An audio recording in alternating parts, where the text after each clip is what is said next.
Hello everyone, good morning, happy Sunday. Welcome to Sports News Flash at 12 with your host, the weekend sports anchor, Miguel Mike Medina.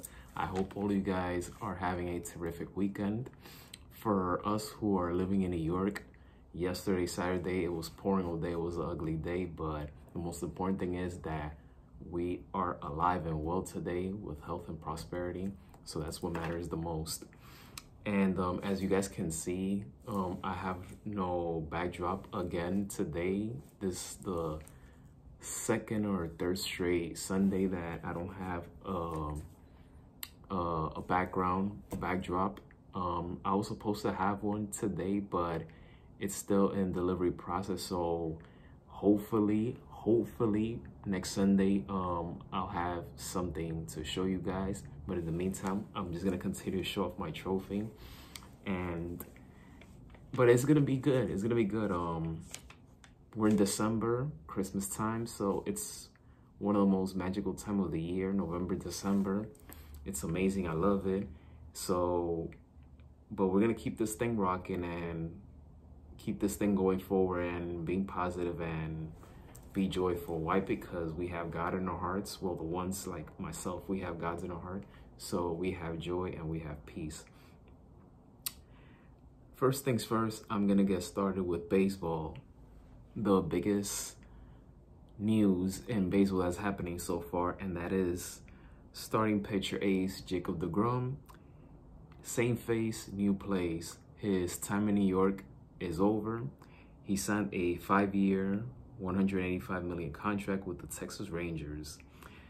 It's interesting because the Mets didn't get to make a final offer, but at the same time, there's pros and cons when it comes to Jacob deGrom.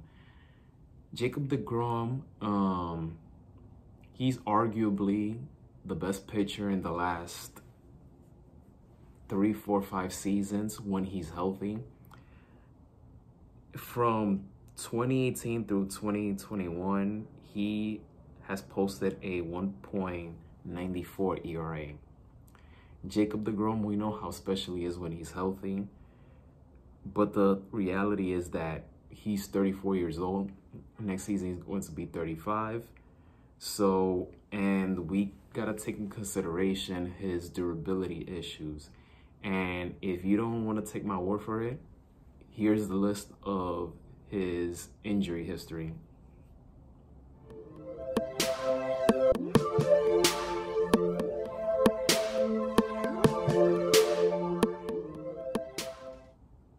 It's a great signing for the Texas Rangers. It's a bold move on their part.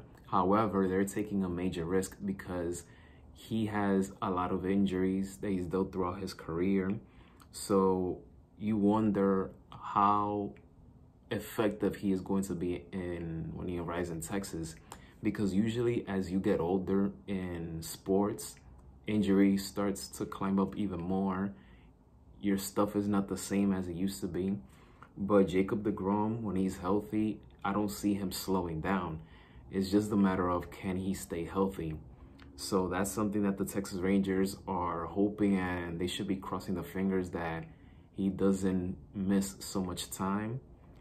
It would be funny if he stays healthier during his time with Texas compared to New York. So, but I think that Jacob deGrom, he's in good hands. You have Bruce Bochy, who's the new Rangers manager. He's a champion. He's won 3 rings with the San Francisco Giants.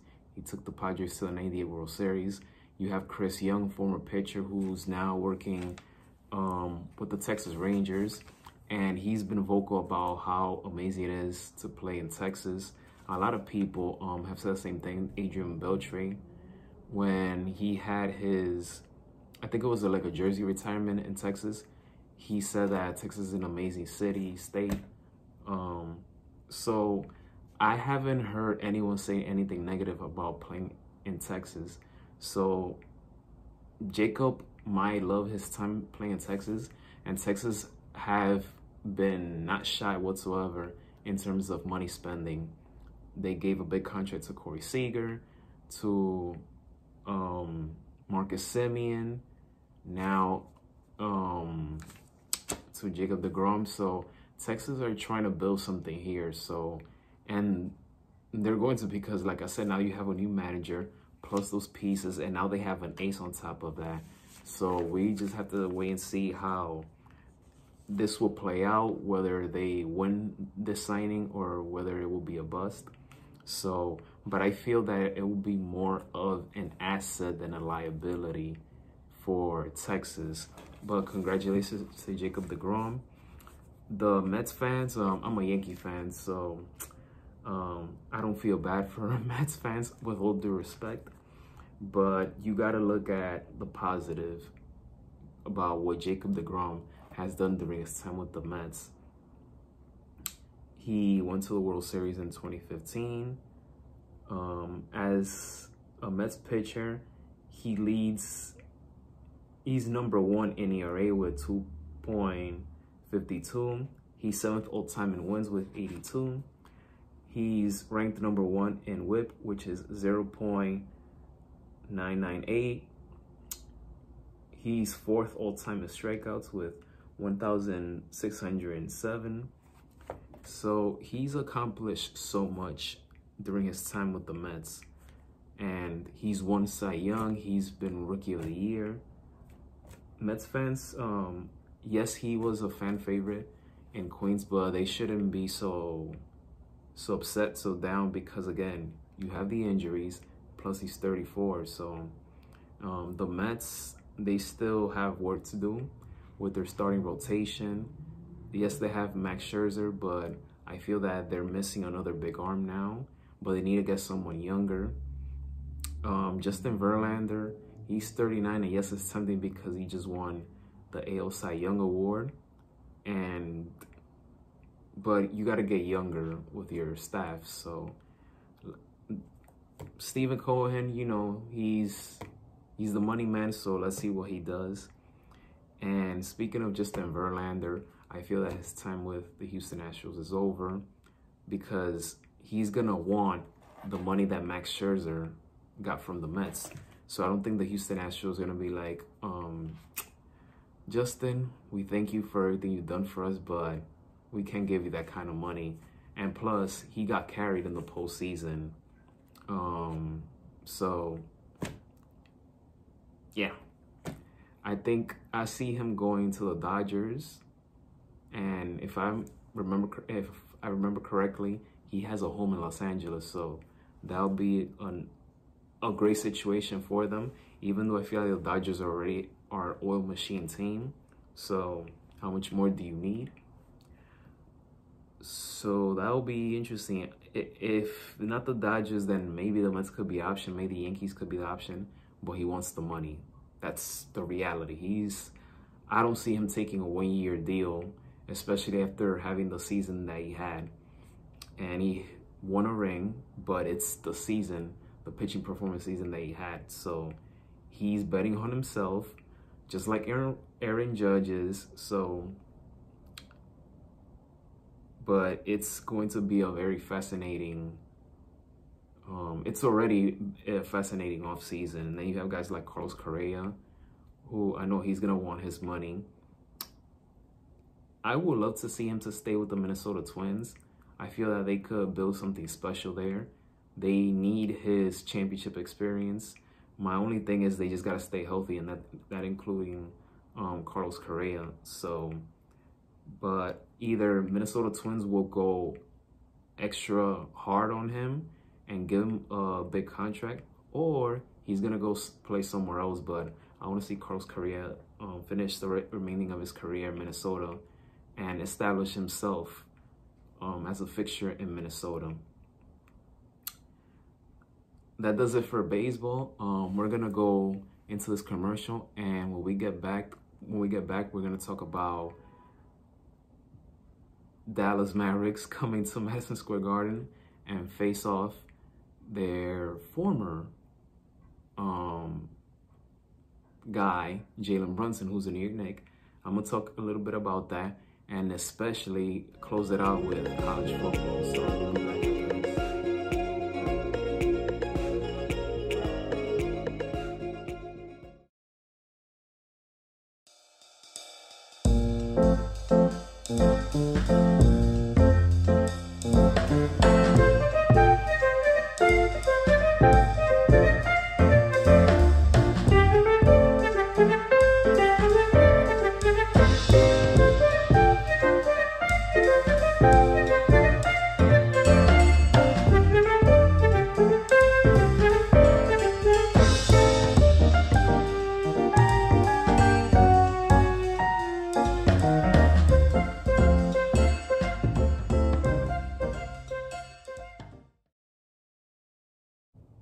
Welcome back to Sports News Flash at 12. So, Dallas Mavericks next, they played yesterday at noon, and it's rare to see NBA games being played in the afternoon because in NBA is more evening games in the afternoon. You mostly see that in the postseason, like the first round. But in the regular season, there's a few afternoon games that you'll see happening. But they played yesterday early in the Garden. And I remember early on in the season, I thought about, if I go to a next game, it should be in the afternoon. And I thought about this one because not only is it an afternoon game, it's in the Garden, but to see Luka Doncic play, that would have been great. But I am so happy that I didn't go because Jalen Brunson, it was his moment to beat his old team, but it was the other way around. The Knicks got smacked in the face. At one point in the third quarter, Dallas went on a 17-0 run. Tim Hardaway Jr., a former Knick who was drafted by the Knicks in 2013, he just kept pouring three after three after three. And Luka Doncic making nice passes to him and to his teammates. And they just got straight destroyed, mollywopped, whatever you want to call it. But the Mavericks, they came to the Garden, they smacked them in the mouth, and they won, and it wasn't not even close. So, but Jalen Brunson, he has not regretted his decision. He's putting up amazing numbers during his time with the Knicks so far. The Knicks, like I've said before on the show, as long as they stay healthy and consistent, and you can tell that they're still working on their chemistry situation. If they get their act together, they'll be fine. So far, they're like a hit or miss. So, but it's still a long season, so we just have to wait and see how it will go going forward. But I like the pieces with Jalen Brunson, Julius Randle, and RJ Barrett. I want to see Mitchell Robinson become better as a big man. Julius Randle is like, come on, you're 28 years old. I want him to be that guy or even better of what I saw 2 years ago. And RJ Barrett, I feel that RJ Barrett has a shot of being a future All-Star if he does basically a little bit of everything. So the Knicks get together. They gotta get together. They gotta get their act together. Tom Thibodeau, he needs to step his coaching game up. So, yeah, like, come on, let's do this. Let's do this. College football. Oh, man, I love what is the ending of November all the way to the beginning of January. It is a special time for college football. The NFL as well. But right now, we're focusing on college football. Kansas State versus TCU. The last time they faced off in this Big 12 matchup, Kansas State, they felt that they should have beaten TCU. They let us slip away, and TCU won. Now they have the chance to get revenge, redeem themselves. And in this game, they certainly did. Kansas State, I mean, at first, as they entered the fourth quarter, I thought that TCU, that's it. It was a wrap because I saw that Kansas State, their whole momentum shifted their way. But what I admired about that fourth quarter down the stretch, it was inspirational to watch. It was an incredible effort by the TCU's quarterback, Max Duggan. Oh my God, like, if you're true passionate about the sport, you might get emotional just by watching the heart of a champion. Max Duggan, after watching this game, he's a champion in my eyes. Win or lose, he's a champion. To see the incredible effort of this young man to do whatever it takes to put that team on his back, to help them run the ball, to score a touchdown, and then throw a 2-point conversion to tie the game at 28.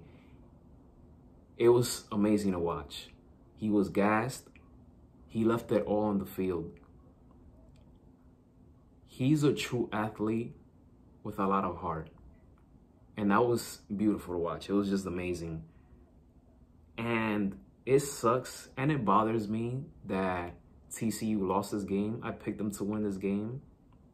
And it was tough to see Max Duggan devastated as he saw Kansas State celebrate and win the Big 12 title, which is their third Big 12 title, 2003, 2012, and now this year. It was tough to see him. It was a tough pill to swallow for him and that team to see them celebrate. They suffered their first loss of the season. They had an impeccable undefeated season. But I give a lot of credit to Kansas State. They came out to play. Their defense came up huge in overtime, especially at the goal line. There will be questions about why TCU didn't went for the field goal. I mean, I can't really put too much blame on that because the way I look at it, they try to go for the big one. They try to go for a touchdown. But I'm very proud of TCU and the season that they had. Max Duggan, like I said, he's a champion in my eyes. Now, will they have a chance to play at the college football playoffs? I hope so. I hope so. The same thing with Ohio State. I hope so. But if they don't, it's going to be tough, but it's understandable. However, I'm looking forward to 2024 when the playoff expansion will take place. More teams will have a chance to play in the playoffs. But congratulations to Kansas State. Congratulations to Michigan for beating Purdue 43-22 to win the Big Ten title. And also congratulations to Clemson for winning the ACC title over North Carolina Tar Heels 39-10. And I thought that this game was going to be close. This Clemson North Carolina game. Both teams came into this game struggling. Clemson's quarterback, DJU, he just hasn't been the same since that game against Syracuse. But Clemson, they did everything right in this game. So congratulations to all the winners. Congratulations to Utah for beating USC on Friday night. It was an impressive college football weekend, but that Kansas State TCU game is flat out amazing. And it was the best game of the weekend, and I'm looking forward to next Saturday. That does it for this episode of Sports News Flash at 12. If you guys have any questions, you can email me. Enjoy the rest of your Sunday. NFL Sunday is here, so to NFL fans, hope you enjoy your Sunday. Always have God in your heart. Stay safe, be blessed, and may God bless you all. See you next Sunday.